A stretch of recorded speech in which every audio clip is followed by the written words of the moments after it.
everyone, this is Pooja here and welcome to We Are Ethics podcast, your business podcast channel where we talk about technology, innovation and marketing. Today on the episode number 5 of series Inside Product, we are going to discuss product management. We have Shreel with us. She is a recently part of Ethics team but holding more than 8 years of experience in the whole industry, worked on tons of products, projects, and of course, people. Uh, let's welcome Shreel. Hi. Hey Pooja, thanks for the lovely intro and a warm welcome. I'm glad to be here with you today. That's amazing, and thank you for being a part of this podcast. Uh, Before diving into more technical details and jump into the process and standard looks like, I came across a very basic question from people that, according to them, they feel that product manager and project manager are same. What's the core difference that you feel?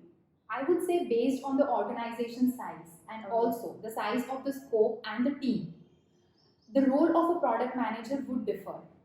So, on a small scale, a product manager might manage to act as a project manager as well. Okay. But to answer your concern, that is the difference between the two, then a product manager's role is strategic, more like a CEO, but for the product. Okay. And the project manager's role is rather tactical, uh, more focused on the execution side. Okay. So the product managers are externally oriented, dealing with the what and why, Okay. whereas the project managers are internally oriented, dealing with the how and when. Okay, so I think the major part when you say how and when is something that people eventually learn.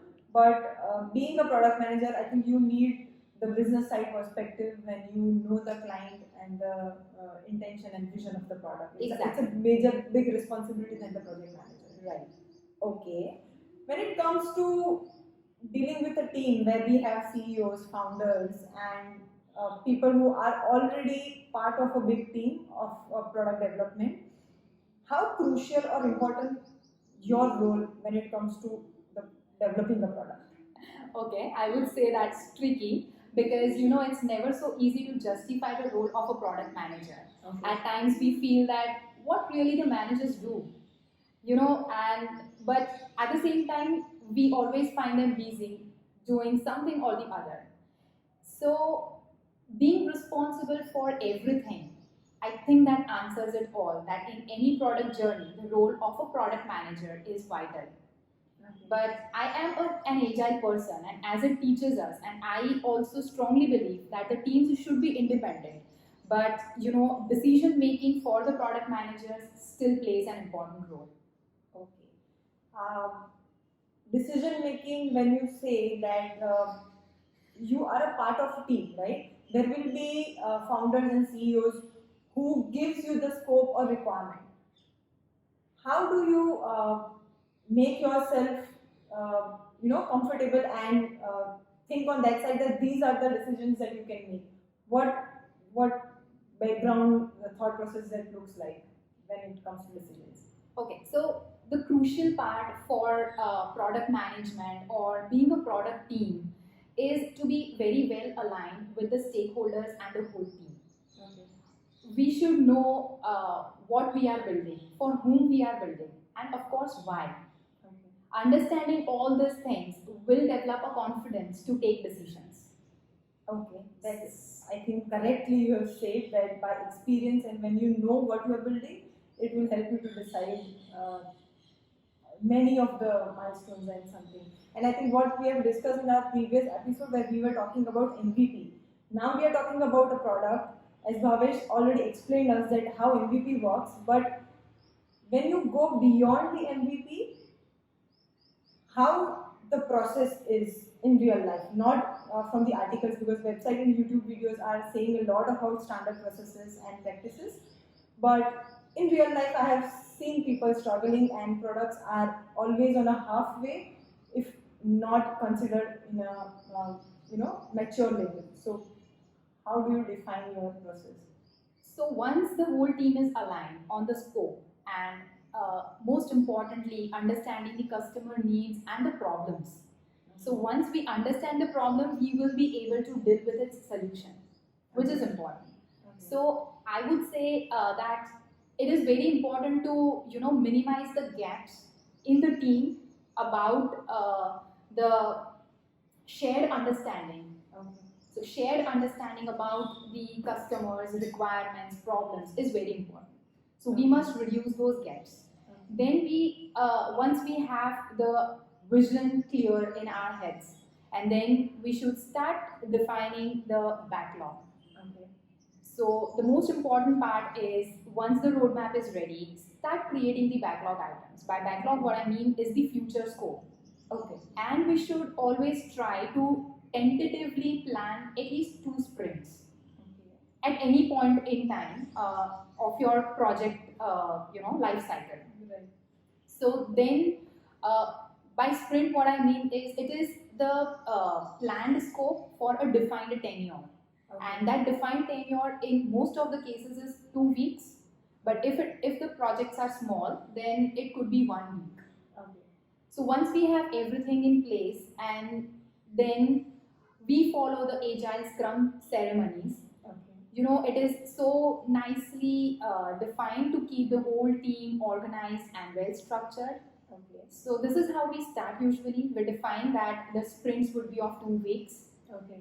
Then the product manager, along with the tech lead and the stakeholders in the backlog refinement meeting, decides the priorities of what should go next into the market and everything. Right. Once the priorities are defined, then we take up define the sprint scope. That is what the team can work in 2 weeks. Right. So we plan everything, and then we embark on the sprint planning meeting, that is with the actual team members. Okay. So in the backlog refinement and in the sprint planning internally, I as a product manager and Sohil as a tech lead, and we basically define the scope that this is what is achievable in 2 weeks. But it is not good to impose what we have decided to the team. Okay. So in the sprint planning meeting, we actually meet the team members, we face them, we inform them that this is what we have planned, and they provide their estimates. Okay. We all must have heard about poker planning, so that is how it goes.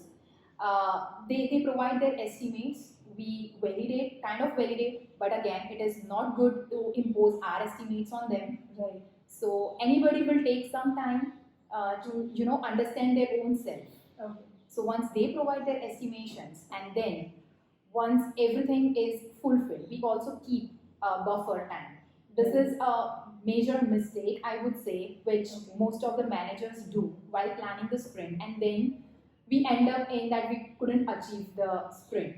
So keeping buffer is really important. Okay. When I say a buffer, you have a team of multiple team members, and there will be some with good experience, some with a medium, or few people are juniors, right? If you combine them, and then when you decide a sprint, there are a lot of people with different experiences. How do you balance out the buffer time when it comes to technology and experience altogether? So again, I would say you yourself, being a manager, will take some time to adjust with everything. Right. But with my experience, I would say it is very easy if you connect with the people. You have to behave differently with different set of minds. Okay.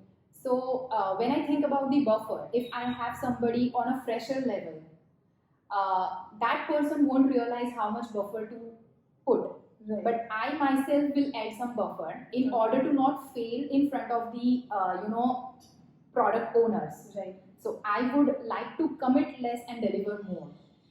So, and if I have somebody in the team who is very senior and who is going to solve problems of the peers, then I should keep more buffer for that person, because some of the time will go in discussions. Right. Now, all these things are not planned.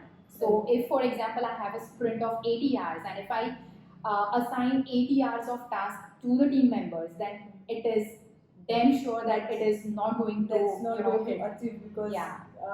Especially nowadays the team structure are remote. People take more time in the communication and deciding what to do and when to do and how. Exactly. And there will be in development, people will stuck. They need somebody helps to complete it. Correct.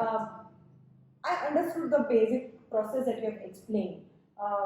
When we say that deciding a sprint and working on sprint plan, keeping a buffer, there might be a scenario, I'm not sure you have come across or not, but then people take it as an let's keep a buffer so we are on the safe zone.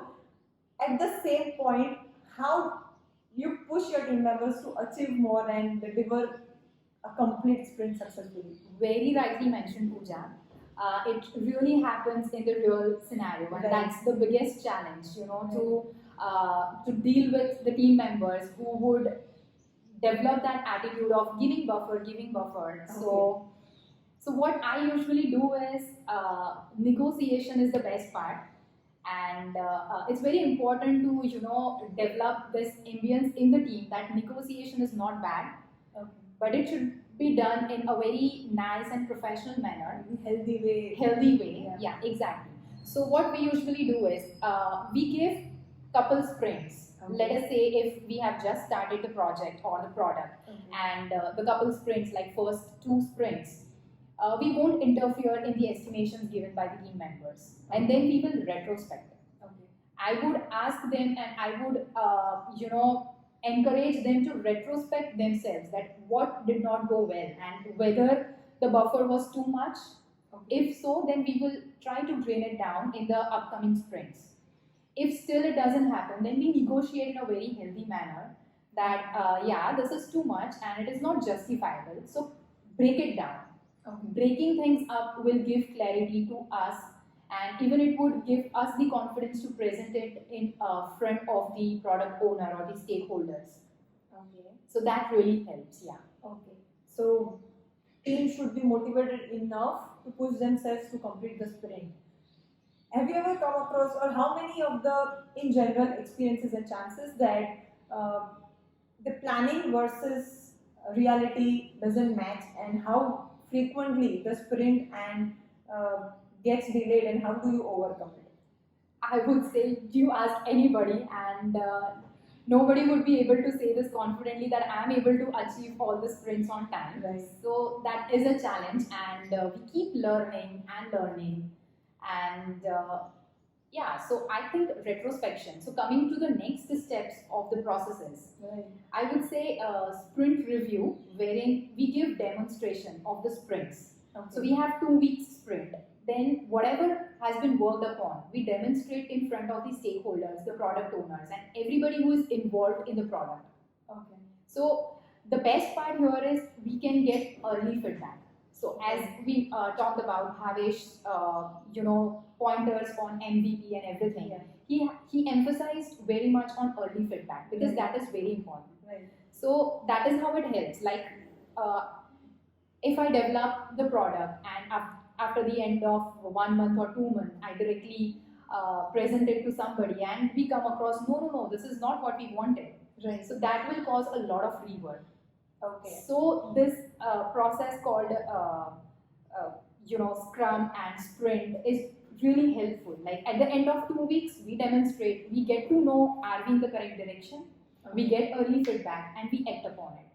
And then we also do sprint retrospectives, wherein we talk about what went well. We appreciate what good has been done in the team. That will push team members to Correct. So if we have a team member A who is really working hard, then appreciating that team member will, encourage others that I need to do something like this so that I am called upon in the next sprint retrospective. Right. So that creates a positive ambience in the team.